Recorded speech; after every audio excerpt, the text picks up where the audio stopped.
Donc ici, on est toujours dans la parabole. Et ici, on va rechercher l'équation paramétrique, l'équation paramétrique de la parabole. Pour ça, j'ai besoin de l'équation cartésienne, y carré égale 2px. Voilà. Je vais partir à partir d'ici, c'est plus facile. Hein. Ouais, je ne vais pas partir à partir de là. Elle est plus longue, celle-là est plus courte. Donc je vais partir à partir de celle-ci.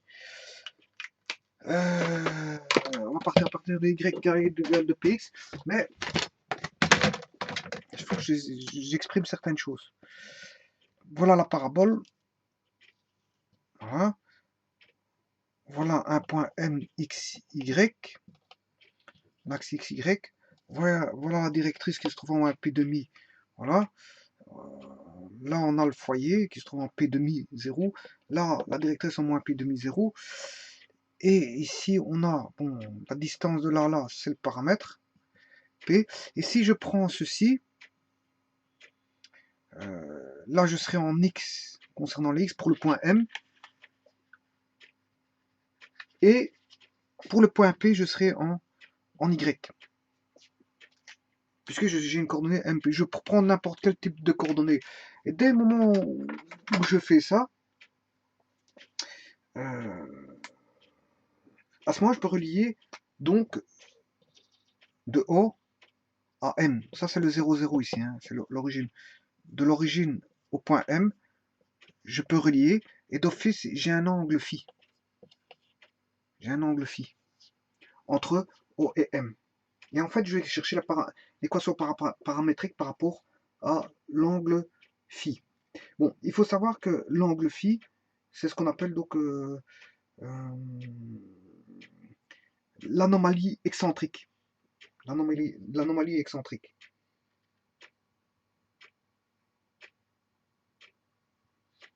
Voilà, donc c'est l'anomalie excentrique. L'angle phi est l'anomalie. Et donc je peux te construire par rapport à tous les angles phi, bien sûr, voilà, connaissant P et phi, mais je peux tracer la parabole. Pourquoi? Ben, je vais justement voir ça maintenant. Connaissant P et phi, je peux tracer la parabole. Alors maintenant, l'angle phi, comment je peux l'exprimer? Sachant qu'ici j'ai Y pour le point M et là j'ai X. Mais le point phi, vous comprendrez que c'est côté opposé sur l'hypoténuse. Voilà. Ça, c'est là, côté opposé sur l'hypoténuse, c'est la tangente de phi. Voilà, tangente de... Mais c'est ça à partir de là qu'on va partir pour démarrer, faire nos calculs. Bien sûr, on aura besoin de cette équation cartésienne y carré égale 2px. Alors, sachant que, on vient de le voir maintenant, je vais démarrer à partir de là.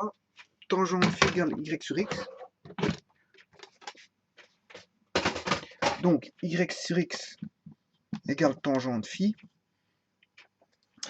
Bon, qu'est-ce que je peux faire? On sait bien que y carré égale 2px, donc y égale racine carrée de 2p, racine carrée de x. On peut dire ça. Donc je vais remplacer le y par ceci. Donc ce qui fait racine carrée de 2p racine carrée de x, le tout sur x, est égal à tangente phi.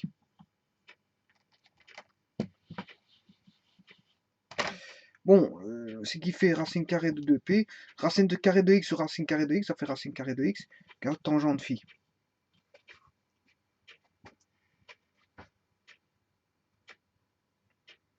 Bon, là, ce que je peux dire que racine carrée de x est égal à racine carrée de 2p fois tangente exposant moins 1 de phi. Voilà. Autant dire que c'est racine carrée de x égale racine carrée de 2p cotangente phi. Cotangente phi. Si je mets tout au carré, ça fait x égale 2p cotangente carré phi. Voilà, j'ai trouvé le x. X égale 2p cotangente carré phi. Bon, alors ça, on va le noter. On a x qui peut être x, bon, là je suis en équation cartésienne. Et donc je peux dessiner x à partir du paramètre 2p qui est fois cotangente carré phi, qui est phi, et puis je peux construire, trouver la coordonnée x à partir du paramètre, hein, paramètre qui est fixe, hein, ouais. Et le phi, l'anomalie excentrique, qui est variable. Donc en fait, c'est une cotangente, cotangente carrée pour trouver, bon, par rapport à P, connaissant P et l'angle, je peux trouver le x et le y. Bon, en fait, c'est connaissant pi et phi, je peux retrouver les coordonnées cartésiennes en fait. Ouais, si ce ne sont pas les coordonnées cartésiennes, c'est les coordonnées, passage des coordonnées, je veux dire, paramétriques en cartésien. Donc c'est l'équation paramétrique si vous voulez. Il repasse, en fait, il repasse dans paramétrique en x et y, donc il me donne les coordonnées cartésiennes sur un axe x, y. Voilà. À partir du paramètre p, hein, qui est un paramètre, et de l'anomalie excentrique. Bon, c'est pas fini parce que je dois chercher mon y. Non, c'est pas là. On va redémarrer à partir d'ici. Alors, ici, on sait bien que je redémarre à partir de y carré égale 2px. Ah, mais x, on connaît. Hein. On va le remplacer. On connaît x maintenant. Donc, je peux trouver y. Et x, c'est 2p cotangente carré. 2p cotangente. Non, x c'est 2p. X c'est 2p cotangente carré phi. Cotangente, c'est l'inverse de la tangente. Bon, ça, tout le monde le sait. Voilà. 2p fois 2p, c'est qui fait 2p au carré. Cotangente carré phi, et là, c'est y carré. Bon, pour trouver y, je vais chercher la racine carrée, ce qui fait la racine carrée à gauche et à droite, ce qui fait racine carrée d'y carré, c'est y. 2p carré, c'est 2p, et que racine carrée de cotangente carré, c'est cotangente phi. Voilà, et on a trouvé notre y. Donc y égale 2p cotangente phi.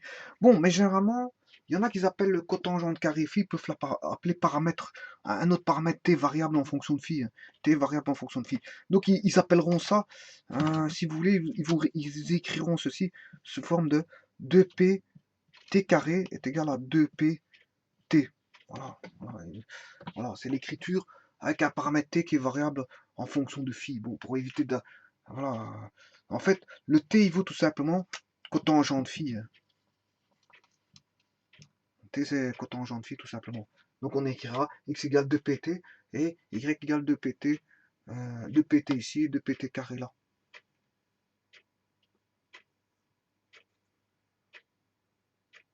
Et donc, ça, ce sont les équations de la parabole paramétrique. Donc, on avait les équations cartésiennes, les équations focales, et ici, voilà une autre équation paramétrique donnée à partir du paramètre et de l'anomalie excentrique phi qui retombe sur les coordonnées x, y, et on retrouve les coordonnées x, y comme ça. Mais inversement, on peut retrouver l'anomalie phi grâce à ça. Enfin, ça c'est facile, il suffit de faire y sur x, on a tangente phi. Et donc, arctangente phi de y sur x va donner le phi. Le phi. Donc, pour trouver le phi, on sait bien que tangente phi, c'est y sur x. Vous faites y sur x, vous avez le phi. Prenez une coordonnée du point de m de la parabole en xy. Ben là, à ce moment-là, vous remplacez par deux points connus de la parabole, par un point connu de la parabole, pardon, qui de coordonnées y, x, voilà, et vous trouvez tangente phi, donc on s'est trouvé phi par l'arctangente de y sur x.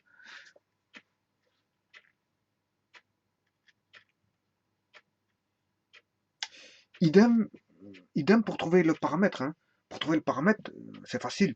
On fait 2p, vous connaissez deux points, enfin un point, pardon, vous faites y carré sur x, y carré sur x. Bon, x est un point m bien connu. Vous avez sa coordonnée, vous remplacez son y par, vous le mettez au carré, vous divisez par x, et vous avez le paramètre 2p, le double de p. Mais si vous voulez p, ben, vous divisez par 2. Donc on peut trouver facilement à partir d'un point m connu le paramètre et le phi. Et une fois qu'on a le phi et le phi et le p, ben, on peut avoir l'équation paramétrique. Hein, l'équation paramétrique. Attention que le phi ici, c'est un phi variable. Hein. Ouais, pour chacun des points M, c'est ça qui va faire, qui va donner pour chacun des points M, X, Y, ben, en fonction d'un phi variable. Le phi il est variable. Hein. Et pour une parabole, c'est une cotangente carrée pour X, fois un paramètre de P, et voilà. Donc vous voyez qu'au départ, le P que j'avais défini au départ, il est fois important. Ce qu'on appelle le paramètre. Et puis l'anomalie excentrique.